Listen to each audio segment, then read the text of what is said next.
up to 50% வரை தள்ளுபடி. S, நம்ம பாண்டிச்சேரி நேரு ஸ்ட்ரீட் ரவி கலர்ஸ்ல இப்போ அதிரடியான ஆடி தள்ளுபடி ஸ்டார்ட் ஆயிடுச்சு. ஜஸ்ட் 999க்கு 4 குர்தீஸ் 899 வர்த் உள்ள இந்த ஜிவாமி ஷேப் பேக் இப்போ உங்களுக்காக ஜஸ்ட் 399 தான். 399க்கு 2 லெகின்ஸ், ஆங்கிள் லெகினும் இருக்கு, ஃபுல் லெகினும் இருக்கு. பிராண்டட் இன்னர் வேர்ஸ்ல ஜஸ்ட் 100 and 200 தான். இங்க டி-ஷர்ட், ட்ராக் பேண்ட், ஷார்ட்ஸ் எல்லாம் ஜஸ்ட் 100 to 200 தான். விமென்ஸ்க்கான நைட் ட்ரெஸ், ட்ராக்ஸ் இது எல்லாமே கிளியரன்ஸ் இல்ல ஜஸ்ட் 100 ல 250 வரைக்கும் தாங்க. முக்கியமா நம்ம வீட்டு கிட்ஸ்க்கு கிளியரன்ஸ் இல்ல ஜஸ்ட் 100 ல 200 குள்ளேயே இருக்கு. அது மட்டும் இல்லாம இங்க இருக்கிற A to Z எல்லா கலெக்ஷன்ஸ்க்கும் ஸ்பெஷல் டிஸ்கவுண்ட் இருக்கு. அப்படியே இன்னும் வெயிட் பண்றீங்க? உடனே கிளம்பி நம்ம பாண்டிச்சேரி நேரு ஸ்ட்ரீட் ரவி கலர்ஸ்க்கு வாங்க. அண்ட் மறக்காம இந்த வீடியோவை ஆடி தள்ளுபடியில அசத்தலா ஷாப்பிங் பண்ணணும்னு நினைக்கிற உங்க ஃப்ரெண்ட்ஸ் அண்ட் ஃபேமிலிஸ்க்கு ஷேர் பண்ணிடுங்க.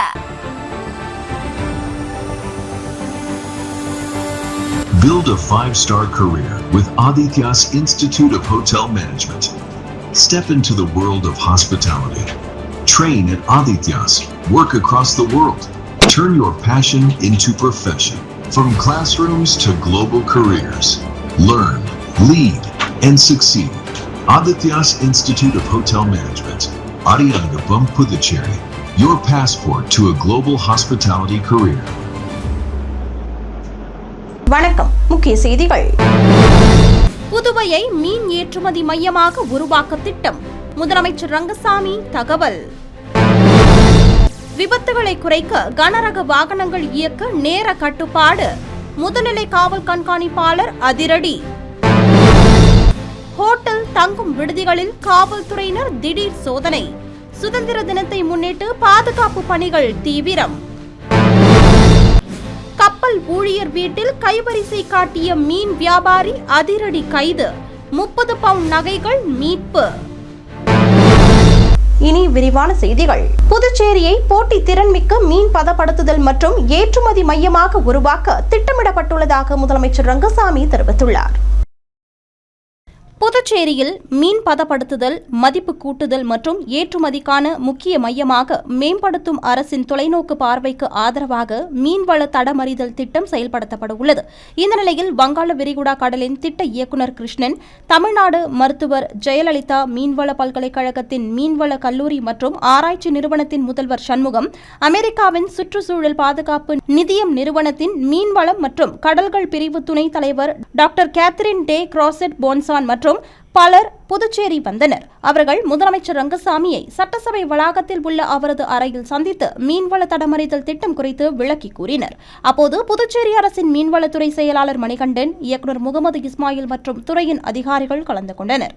அப்போது மீன்வள நடவடிக்கைகளை நிலையான முறையில் திட்டமிட்டு மேலாண்மை செய்வதற்கும் மீனவ சமூகத்தினரை மேம்படுத்துவதற்கும் இந்த திட்டம் முக்கியத்துவம் வாய்ந்ததாக இருக்கும் என தெரிவிக்கப்பட்டது. மேலும் இந்த திட்டத்தின் மூலம் மீனவர்கள் மற்றும் மீன்பிடி படகுகள், மீன் இறங்குதளங்கள், பதப்படுத்தும் நிறுவனங்கள், வணிகர்கள், ஏற்றுமதியாளர்கள் உள்ளிட்டோருக்கு இடையே நம்பகத்தன்மை ஏற்படும் எனவும், இதன் மூலம் மீனவர்கள் தாங்கள் பிடித்த மீன்களை அதிக விலைக்கு விற்பனை செய்ய வாய்ப்பு உள்ளது என்றும் தெரிவிக்கப்பட்டது. மேலும் புதுச்சேரியின் மீனவ சமூகங்கள் மற்றும் கடல் உணவு சார்ந்த தொழில்களின் தேவைகளுக்கு ஏற்ற வகையில் இந்த திட்டம் உருவாக்கப்பட உள்ளது என்றும் அவர்கள் தெரிவித்தனர். இதனை கேட்டறிந்த முதலமைச்சர் ரங்கசாமி அவர்களிடம் புதுவையை போட்டித்திறன் மிக்க மீன் பதப்படுத்துதல் மற்றும் ஏற்றுமதி மையமாக உருவாக்க வேண்டும் என்று கேட்டுக்கொண்டார். மேலும் அதற்கான சாத்தியக்கூறுகளை எடுத்துரைத்தார். மேலும் இந்த திட்டத்தை துறை சார்பில் விரிவாக மதிப்பீடு செய்து அடுத்த கட்ட நடவடிக்கைகளை முன்னெடுக்குமாறும் அதிகாரிகளுக்கு உத்தரவிட்டார். புதுவை நகர பகுதியில் விபத்துகளை குறைக்க காலை மற்றும் மாலை வேளையில் கனரக வாகனங்கள் இயக்க நேர கட்டுப்பாடு விதித்து முதுநிலை காவல் கண்காணிப்பாளர் திவ்யா அதிரடி நடவடிக்கை எடுத்துள்ளார். புதுவையில் விபத்துகளை கட்டுப்படுத்துவது குறித்து போக்குவரத்து காவல்துறையினர் மற்றும் கனரக வாகன உரிமையாளர் ஆலோசனைக் கூட்டம் கோரிமேடு காவலர் சமுதாய கூடத்தில் நடைபெற்றது. இந்த கூட்டத்திற்கு போக்குவரத்து முதுநிலை காவல் கண்காணிப்பாளர் திவ்யா தலைமை தாங்கினார். அப்போது பேசிய அவர், புதுவையில் வார இறுதி நாட்களில் சுற்றுலா பயணிகளின் எண்ணிக்கை அதிகரித்து உள்ளதால் நகர பகுதிகளில் கடும் போக்குவரத்து நெரிசல் ஏற்படுவதாகவும், மேலும் கடந்த வாரம் மேட்டுப்பாளையம் கனரக முனையம் அருகே 11ஆம் வகுப்பு மாணவி ஒருவர் லாரி மோதி உயிரிழந்த சம்பவம் போல் இனி வரும் காலங்களில் விபத்துகள் நடைபெறாமல் இருக்க கனரக வாகன உரிமையாளர்களுக்கு நேர கட்டுப்பாடு கொண்டுவரப்பட்டுள்ளதாக தெரிவித்தார்.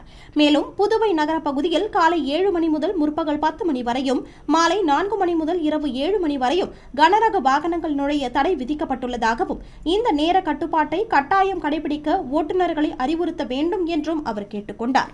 மேலும் புதுவையில் சில பேருந்துகள் நேரத்தை கடைபிடிப்பதற்காக அதிவேகத்தில் செல்வதன் காரணமாக கடந்த ஒரு வாரத்தில் மட்டும் 18 பேருந்துகள் அதிவேகமாக ஓட்டியதாக ஓட்டுநர்கள் மீது வழக்கு பதிவு செய்யப்பட்டுள்ளதாக தெரிவித்த அவர், சாலை விபத்துகள் அதிகம் நடக்கும் முதல் யூனியன் பிரதேசமாக புதுச்சேரி இருந்து வருவதாகவும் கடந்த 6 மாதத்தில் மட்டும் 568 சாலை விபத்துகள் நடந்துள்ளதாகவும் அதில் 75 பேர் இறந்துள்ளனர் என்றும் தெரிவித்த அவர், இந்த நிலையை மாற்ற நாம் சாலை விதிகளை கட்டாயம் பின்பற்ற வேண்டும் என்று அவர் அறிவுறுத்தினார்.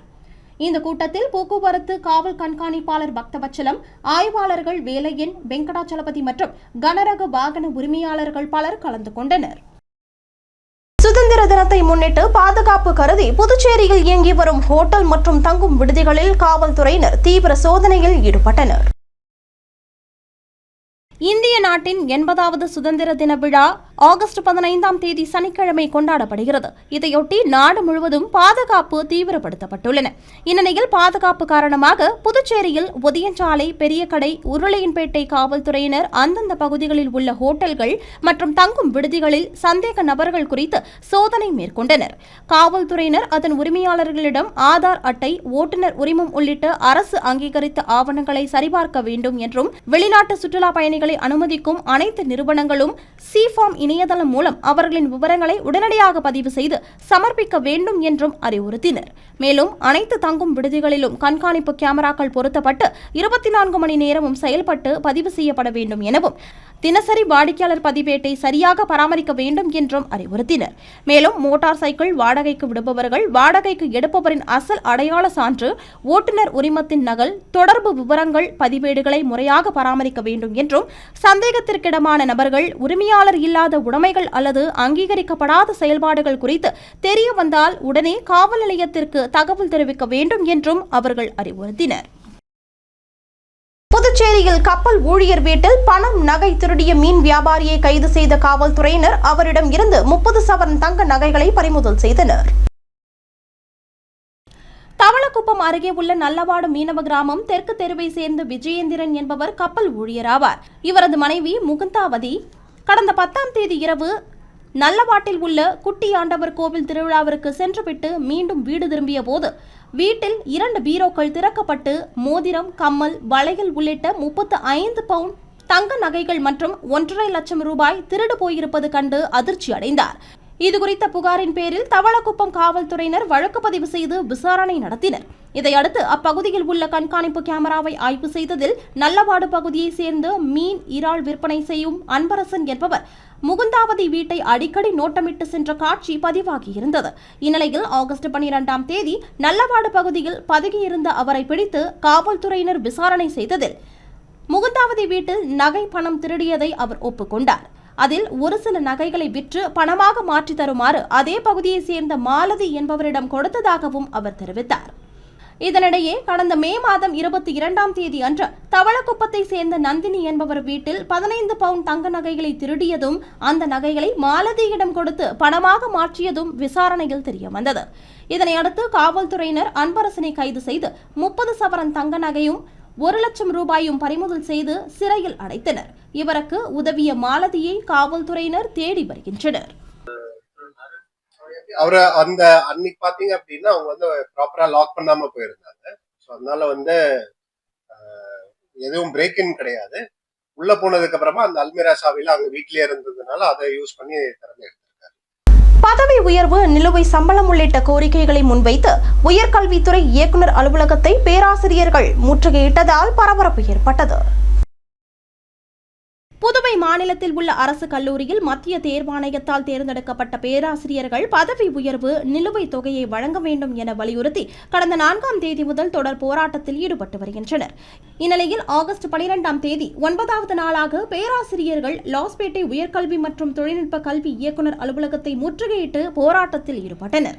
அதன் பின்னர் காஞ்சி மாமுனிவர் அரசு பட்ட மேற்படிப்பு மற்றும் ஆராய்ச்சி நிறுவனம் முன்பும் போராட்டத்தில் ஈடுபட்டதால் பரபரப்பான சூழல் நிலவியது. அத்தனை பேரையும் வந்து பதில் சொல்ல வேண்டியதாக இருக்குது கோர்ட்டில் அத்தனை பேருக்கு. அதுக்கு முன்னால் ராத்திரி ஃபுல்லாக நான் இங்கே தான் படுத்துட்டு கிடந்தோம். எங்கள் உயிருக்கோ எங்களோட உடம்புக்கோ யார் பாதுகாப்பு? எங்கள் குடும்பத்துக்கு அரசாங்கம் வந்து பதில் சொல்லுமா? ஒரு 60 வயசு ஆளை வந்து ரோட்ல படிக்க வைக்கிறது அரசாங்கத்தினுடைய அழகா? அப்ப நீங்க எங்களை ஏன் ரெக்ரூட் பண்றீங்க? உங்களுக்கு சம்பளம் கொடுக்க முடியலன்னா, கொடுக்க எண்ணம் இல்லைன்னா எங்களை ஏன் ரெக்ரூட் பண்ணணும்? இந்த ஜிஓ வந்து எங்களுக்கு பொருந்தாது நீங்க அறிவிக்கிற வரைக்கும் எங்களுடைய போராட்டம் தொடரும். ரெண்டாவது, இந்த ஜிஓ வச்சு தான் நாங்கள் வந்து செய்வோம் அப்படின்னு சொன்னதுனால நேற்று அவரோட நடந்த எங்களுடைய பேச்சுவார்த்தை தோல்வி. நாங்கள் மாண்புமிகு கல்வி அமைச்சர் அவர்களையும் மாண்புமிகு முதலமைச்சர் அவர்களையும் இது சம்பந்தமாக ஒரு சுமூகமான தீர்வு ஏற்பட அவர் அழைத்து பேசி அதிகாரிகளை சுமூகமான தீர்வு ஏற்படுத்தி தரும்படி இந்த அரசை மீண்டும் மீண்டும் கேட்டுக்கொள்கிறோம். புதுச்சேரி தேர்வாணையம் நடத்தும் ஒருங்கிணைந்த பட்டதாரி தேர்வுக்கான ஹால் டிக்கெட் இணையதளத்தில் வெளியிடப்பட்டுள்ளது. புதுச்சேரி தேர்வு ஆணையம் சார்பில் ஒருங்கிணைந்த பட்டதாரி நிலை தேர்வு வருகிற 21ஆம் தேதி முதல் 23ஆம் தேதி வரை புதுச்சேரி, காரைக்கால், மாஹே, ஏனாம் பிராந்தியங்களில் நடைபெறுகிறது. இந்த தேர்வுக்கான ஹால் டிக்கெட் இணையதளத்தில் வெளியிடப்பட்டுள்ளது. இதனை விண்ணப்பதாரர்கள் பதிவிறக்கம் செய்து கொள்ளலாம் எனவும், மேலும் விவரங்களுக்கு அதிகாரப்பூர்வ இணையதளத்தை பார்வையிடலாம் என்றும் புதுச்சேரி தேர்வு ஆணைய உறுப்பினர் செயலர் முருகேசன் வெளியிட்டுள்ள செய்திக்குறிப்பில் கூறப்பட்டுள்ளது. புதுச்சேரியில் 2வது நாளாக சர்வர் பழுதால் பாஸ்போர்ட் அலுவலக சேவைகள் பாதிக்கப்பட்டு பொதுமக்கள் அவதியடைந்தனர். புதுச்சேரி மறைமலை அடிகள் சாலையில் கால்நடை நலத்துறை அலுவலகம் முன்பு மத்திய பாஸ்போர்ட் அலுவலகம் செயல்பட்டு வருகிறது. இங்கு புதுச்சேரி மற்றும் விழுப்புரம், கடலூர், கள்ளக்குறிச்சி ஆகிய மாவட்டங்களை சேர்ந்தவர்கள் புதிதாக பாஸ்போர்ட் பெறுதல், புதுப்பித்தல் உள்ளிட்ட பணிகளை மேற்கொண்டு வருகின்றனர். இந்நிலையில் ஆகஸ்ட் 11ஆம் தேதி தேசிய அளவில் ஏற்பட்ட திடீர் சர்வர் கோளாறு காரணமாக பாஸ்போர்ட் சேவைகள் தற்காலிகமாக முடங்கின. இதனால் காலை முதல் மாலை வரை மக்கள் நீண்ட நேரம் காத்திருந்து அவதியடைந்தனர். மேலும் அவர்கள் வருகிற 22ஆம் தேதி வந்து அந்த சேவையை பெற்றுக் கொள்ளலாம் என்று அறிவுறுத்தப்பட்டனர். இந்நிலையில் ஆகஸ்ட் 12ஆம் தேதி காலை வழக்கம் போல் பாஸ்போர்ட் சேவைகள் தொடங்கிய நிலையில் சர்வர் மிகவும் மெதுவாக இயங்கியது. இதனால் 2வது நாளாகவும் சேவை முடங்கியது. பாஸ்போர்ட் சேவைக்காக வந்தவர்களுக்கு குறிப்பிடப்பட்ட நேரத்தில் பணிகள் முடியவில்லை என்பதால் அவர்கள் நீண்ட நேரம் காத்திருந்து பாஸ்போர்ட் சேவைகளை பெற்று சென்றனர். புதுச்சேரி காமராஜ் நகர் தொகுதியில் அப்பகுதி முதியோர்களுக்கு வீடு தேடி மருத்துவ திட்டம் குறித்த அறிமுக ஆலோசனை கூட்டம் நடைபெற்றது. லட்சிய ஜனநாயக கட்சி தலைவரும் காமராஜ் நகர் தொகுதி சட்டமன்ற உறுப்பினருமான ஜோஸ் சார்லஸ் மார்டினின் அறிவுறுத்தலின்படி தொகுதியில் உள்ள முதியோர்களுக்கு வீடு தேடி மருத்துவ சேவை வழங்கும் திட்டம் தொடங்கப்பட்டுள்ளது. அதன்படி ஹெல்பேஜ் இந்தியா அமைப்புடன் இணைந்து செயல்படுத்தப்படும் இந்த திட்டத்தை அறிமுகப்படுத்தும் வகையில் காமராஜ் நகர் தொகுதியை சேர்ந்த வார்டு மற்றும் பூத் தலைவர்கள் பங்கேற்ற கலந்தாய்வு கூட்டம் நடைபெற்றது. இதில் தொகுதியில் உள்ள முதியோர்களின் விவரங்களை சேகரித்து அவர்களின் தேவைக்கேற்ப மருத்துவ சேவைகளை நேரடியாக வழங்க நடவடிக்கை எடுக்க முடிவு செய்யப்பட்டது. இந்த நிகழ்ச்சியில் CSR மேலாளர் திவாகரன், காமராஜ் நகர் குறைதீர்க்கும் குழுவை சேர்ந்த சாஷிதா, வார்டு மற்றும் பூத் தலைவர்கள், ஹெல்பேஜ் இந்தியா நிர்வாகிகள் உள்ளிட்டோர் கலந்து கொண்டனர். புதுவையில் ஆபத்தான முறையில் பேருந்துகளை இயக்கிய PRTC ஓட்டுநர் உட்பட 4 பேர் மீது போக்குவரத்து காவல்துறையினர் வழக்கு பதிவு செய்துள்ளனர். புதுச்சேரியில் சாலை விபத்துகளை தடுக்க காவல்துறையினர் தீவிர நடவடிக்கை எடுத்து வருகின்றனர். இதன் ஒரு பகுதியாக புதுச்சேரி கடலூர் சாலை, புதுச்சேரி விழுப்புரம் சாலையில் கடந்த 2 நாட்களாக போக்குவரத்து காவல்துறையினர் தீவிர கண்காணிப்பில் ஈடுபட்டு வருகின்றனர். புதுச்சேரி விழுப்புரம் மெயின் ரோட்டில் தக்கக்குட்டை என்ற இடத்தில் புதுவை அரசு போக்குவரத்து கழக மின்சார பேருந்து பொதுமக்கள் பயணிகளை அச்சுறுத்தும் வகையில் ஆபத்தான முறையில் வந்ததை அடுத்து உடனே அந்த பேருந்தை வழிமறைத்த காவல்துறையினர் அதிவேகமாக ஓட்டிய ஓட்டுநர் விழுப்புரத்தை சேர்ந்த பார்த்தசாரதி மீது வழக்கு பதிவு செய்தனர். மேலும் அதே பகுதியில் தனியார் பேருந்தை அதிவேகமாக இயக்கிய திருபுவனையை சேர்ந்த ஓட்டுநர் கோவிந்தராஜ் மீதும் காவல்துறையினர் வழக்கு பதிவு செய்துள்ளனர். இதேபோல் வில்லியனூர் போக்குவரத்து காவல்துறையினர் ஆரியபாளையம் பகுதியில் வாகன சோதனையில் ஈடுபட்ட போது அந்த வழியாக அதிவேகமாக பேருந்துகளை இயக்கியதாக தனியார் பேருந்து ஓட்டுநர்கள் விஜயன், விழுப்புரத்தை சேர்ந்த நக்கீரன் ஆகியோர் மீது வழக்கு பதிவு செய்தனர். அதிவேகமாக பேருந்துகளை இயக்கியதாக 4 ஓட்டுநர்கள் மீது வழக்கு பதிவு செய்யப்பட்டுள்ளது குறிப்பிடத்தக்கது. இளநிலை மருத்துவ படிப்புக்கு விண்ணப்பிக்க கால அவகாசம் நீட்டிக்கப்பட்டுள்ளதாக சென்டாக் அறிவித்துள்ளது. புதுச்சேரி அரசு மற்றும் தனியார் மருத்துவக் கல்லூரிகளில் உள்ள அரசு ஒதுக்கீட்டு இடங்கள் சென்டாக் கலந்தாய்வு மூலம் நிரப்பப்பட்டு வருகிறது. இதற்கான விண்ணப்பங்கள் கடந்த மாதம் 30ஆம் தேதி முதல் ஆன்லைன் மூலம் கடந்த 8ஆம் தேதி வரை பெறப்பட்ட நிலையில் புதுவை மற்றும் பிற மாநிலங்களைச் சேர்ந்த 5864 பேர் விண்ணப்பித்துள்ளனர். இந்நிலையில் விண்ணப்பதாரர்களிடம் இருந்து பெறப்பட்ட கோரிக்கை அடிப்படையில் இளநிலை மருத்துவ படிப்புக்கு விண்ணப்பிக்க கால அவகாசம் வழங்கப்பட்டுள்ளது. மேலும் விண்ணப்பங்களை ஆகஸ்ட் 14ஆம் தேதி வெள்ளிக்கிழமை மாலை மாலை 5 மணி வரை சமர்ப்பிக்கலாம் என்றும் மேலும் கால அவகாசம் நீட்டிப்பு வழங்கப்பட மாட்டாது என்றும் இதுவரை விண்ணப்பிக்காதவர்களுக்கு இது ஒரு வாய்ப்பாக அமையும் என்று புதுச்சேரி சென்டாக் ஒருங்கிணைப்பாளர் முத்துமீனா தெரிவித்துள்ளார். மேலும் விண்ணப்பதாரர்கள் இறுதி தரவரிசை பட்டியல் வெளியிடுவதற்கு முன்பாக தங்களின் புதுப்பிக்கப்பட்ட சான்றிதழ்களை கண்டிப்பாக சமர்ப்பிக்க வேண்டும் என்றும் அரசு ஒதுக்கீடு அல்லது நிர்வாக ஒதுக்கீட்டிற்கு ஏற்கனவே விண்ணப்பித்து தற்போது நிர்வாக ஒதுக்கீடு அல்லது NRI ஒதுக்கீட்டிற்கும் கூடுதலாக விண்ணப்பிக்க விரும்பும் விண்ணப்பதாரர்கள் தங்களின் டேஷ்போர்டில் உள்ள குறைதீர்ப்பு விண்ணப்பத்தின் மூலம் விண்ணப்பத்தை திருத்தம் செய்ய கோரிக்கை விடுக்கலாம் என்றும் தெரிவிக்கப்பட்டுள்ளது. மேலும் கூடுதல் விவரங்களுக்கு விண்ணப்பதாரர்கள் சென்டாக் இணையதளத்தை பார்த்து தெரிந்து கொள்ளலாம் என்றும் புதுச்சேரி சென்டாக் நிர்வாகம் தெரிவித்துள்ளது.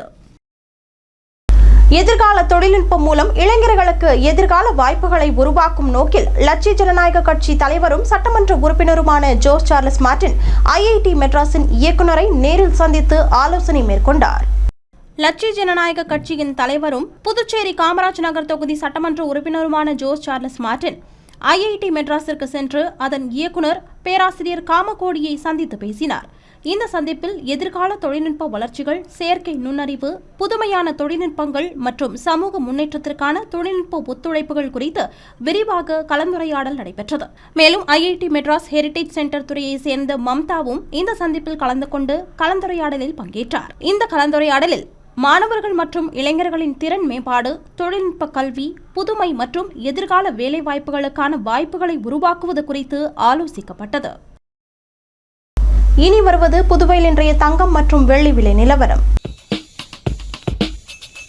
இன்றைய தங்கம் வெள்ளி விலை விவரம். புதுவையில் இன்றைய தங்கம் வெள்ளி விலை விவரம் வழங்குபவர்கள் முத்து கோல்ட் ஹவுஸ், பாண்டிச்சேரி. தங்கம் 1 கிராம் 14,220 ரூபாய். இன்றைய தங்கம் வெள்ளி விலை விவரம். வெள்ளி 10 கிராம் 2,540 ரூபாய். இத்துடன் AMN செய்திகள் நிறைவடைந்தன. வணக்கம். பாண்டிச்சேரி சேனலை சப்ஸ்கிரைப் செய்யுங்கள். பெல் பட்டனை மறக்காமல் கிளிக் செய்யுங்கள்.